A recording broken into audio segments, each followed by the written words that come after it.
Dark spots और uneven skin tone से परेशान हैं आप? क्या आप भी इसे मेकअप से छुपाते हैं? पर इसका सोल्यूशन है 7 days natural dark spot face serum. तो बड़ी खबर सुप्रीम कोर्ट में वक्फ संशोधन कानून को लेकर हो रही सुनवाई को लेकर, जहां पर आज सुनवाई का दूसरा दिन है, लेकिन सुनवाई के दूसरे दिन से पहले कई सारी चर्चाओं का बाजार गर्म हो चुका है। जहां पर चर्चा हो रही है कि मुस्लिम बोर्ड में हिंदुओं का क्या काम। हालांकि मामला सुप्रीम कोर्ट में भी उठा। पहले दिन की सुनवाई में भी इस बात का जिक्र किया गया, जहां पर सुनवाई के दौरान सीजीआई संजीव खन्ना ने बड़ी टिप्पणी करते हुए कहा था कि जब बेंच किसी मामले की सुनवाई के लिए बैठती है तो जज ये भूल जाते हैं कि वो किस धर्म से हैं। जज के लिए दोनों पक्ष एक समान होते हैं। जज ने ये बात सॉलिसिटर जनरल तुषार मेहता की एक दलील पर उन्हें टोकते हुए कही थी। हालांकि एक दलील ये भी दी गई जिसकी चर्चा सबसे ज्यादा हो रही है। कोर्ट ने पूछा तुषार मेहता से कि क्या सरकार हिंदू ट्रस्ट के बोर्ड में मुस्लिम या किसी और अल्पसंख्यक को शामिल करने की इजाजत देगी। हालांकि जिसके जवाब में एसजी मेहता ने, यानी कि सॉलिसिटर जनरल तुषार मेहता ने कहा था कि वो उदाहरण नहीं दे सकते, लेकिन मंदिर का वैधानिक पर्यवेक्षण एक कमेटी करती है जिसमें मुस्लिम भी हो सकते हैं और नहीं भी। हालांकि इन सबके बीच अब एक नया बयान सामने आया है। बयान दिया है ऑल इंडिया इमाम एसोसिएशन के अध्यक्ष साजिद रजदी ने। उन्होंने इस पूरी सुनवाई पर अपनी प्रतिक्रिया देते हुए कहा है कि बोर्ड में हिंदू से कोई दिक्कत नहीं है। तो ये बड़ी बात। साजिद रजदी की इस पूरे केस को लेकर क्या मांग है और वक्फ संशोधन कानून जो कि सुप्रीम कोर्ट पर है, इस पर साजिद रजदी क्या सोचते हैं और ओवैसी जिस तरह की राजनीति कर रहे हैं उस पर साजिद का क्या बयान है और क्यों उन्होंने तलवार लटकने की बात कही, क्या कुछ कहा, आप खुद उनके शब्दों में सुनिए। देखिए, जहां तक हिंदुओं को रखने की बात है, वक्फ बोर्ड की एक अपर कमेटी होती है जिसको बोर्ड बोलते हैं। बोर्ड में एक चेयरमैन होता है और दिल्ली में जैसे पूरे 7 मेंबर होते हैं उनमें से एक चेयरमैन होता है। वो सब सरकार के आदमी होते हैं और वो सरकार की मंशा के मुताबिक ही काम करते हैं। मेरा मानना यह है कि अगर उसमें मुसलमान भी हो, क्योंकि वो रिलीजियस बॉडी नहीं है, वो वक्फ बोर्ड की बॉडी है और वक्फ बोर्ड सरकार का है। रिलीजियस बॉडी उसके नीचे होती है, जैसे मस्जिद कमेटी होती है, दरगाह कमेटी होती है, मदरसों की कमेटी होती है, वो रिलीजियस बॉडी होती है। उसमें किसी हिंदू का होना ये तो वाकई शक के दायरे में आता है, सवाल पैदा करता है। लेकिन बोर्ड में किसी हिंदू का होना, मैं समझता हूं इसमें कोई दिक्कत तो है नहीं। दूसरी बात, क्योंकि ऊपर जितने भी अफसरान हैं, रेवेन्यू से कॉन्टेक्ट है वक्फ बोर्ड का। रेवेन्यू में जितने भी अफसरान हैं, छोटे से लेकर बड़े तक, वो सारे के सारे हिंदू हैं। जहां से पैसा होकर आता है, जहां पैसा वक्फ बोर्ड का हिसाब किताब होता है, सब हिंदू हैं। तो उसमें ये चीजें कोई मायने नहीं रखती। जहां तक कुछ क्वेश्चन, कुछ सवाल हैं अपोजिशन पार्टियों के या पर्सनल बोर्ड जमीयत उलमा के, ये एक रास्ता है, संवैधानिक रास्ता है कोर्ट का।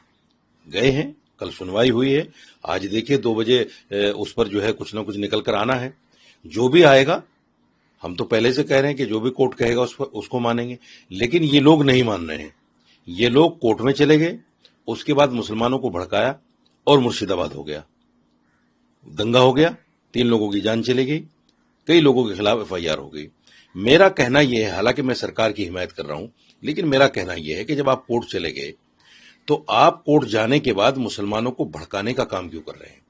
क्या मुसलमान सिर्फ इसलिए रह गया कि वो सड़कों पर उतरे और फिर उसके ऊपर जैसे टैग लगा हुआ है पत्थरबाज का, फलाबाज का, फलाबाज का, बस यही काम रह गया मुसलमान का?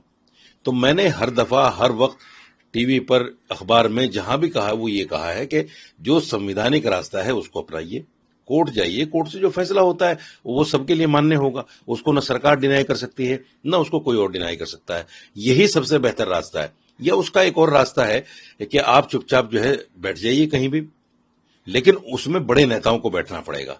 ये लोग क्या कर रहे हैं, एसी में बैठकर मुसलमानों को ललकार रहे हैं। जैसे असदुद्दीन अवैसी कहते हैं कि उठो, अब उठने का वक्त आ गया है, मुसलमान के सर पे तलवार लटकी है, मुसलमान की मस्जिदों के खिलाफ साजिश हो रही। कहां मुसलमान के खिलाफ तलवार लटकी है भाई? कौन से मुसलमान के सर पे तलवार लटकी है? ये सिर्फ भड़काने वाली बात है। मुसलमान असदुद्दीन अवैसी जो है, माफ कीजिएगा, असदुद्दीन अवैसी जो है आने वाले वक्त के जिन्ना बनना चाहते हैं। हिंदुस्तान में कहीं ना कहीं फिर एक पार्टीशन की बात करना चाहते हैं, हिंदू मुसलमान की बात करके। हिंदू मुसलमान नहीं होना चाहिए, मैं साफ तौर से कहता हूं, किसी भी पार्टी की तरफ से नहीं होना चाहिए। जो कुछ भी हो रहा है ये देश के लिए अच्छा नहीं है। हाँ बिल्कुल, मैं भी वही कह रहा हूं कि देखिए, जो संवैधानिक रास्ता है उसको अपनाइए। बोर्ड कोर्ट जो है आपको गैर संवैधानिक रास्ता नहीं बताएगा, कोई ऐसी चीज नहीं कहेगा। जैसे हमने भी कल की प्रोसीडिंग को सुना है, देखा है, कोर्ट ने अच्छे सवालात किए हैं, सरकार को भी घेरा है, सारी बातें सामने आई हैं। अब आज के लिए फैसला है, कुछ तुषार मेहता को सुनना भी है थोड़ा बहुत। आज जो फैसला होगा देखा जाएगा। कोर्ट सबको मान्य है, कोर्ट को कोई डिनाई नहीं कर सकता। लेकिन मैं फिर कह रहा हूं दोबारा कि कोर्ट में जाने के बाद अगर आप कोर्ट में नहीं गए, आप मुसलमानों को कह रहे हैं कि चलो उठो, प्रोटेस्ट करो, धरना प्रदर्शन करो, तो समझ में आता है। आप कोर्ट भी चले गए, आप साथ साथ मुसलमानों को भड़काने का काम भी कर रहे हैं।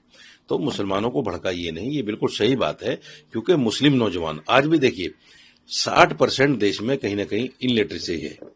मुसलमान बच्चे या हिंदू बच्चे जो भी हैं वो पढ़े लिखे नहीं हैं, वो कहीं ना कहीं हिंदू धर्म के नाम पे या मुसलमान धर्म के नाम पे जज्बात में आ जाते हैं। और इस तरह की बातें आए दिन हम लोग टीवी पर, सोशल मीडिया पर देखते हैं।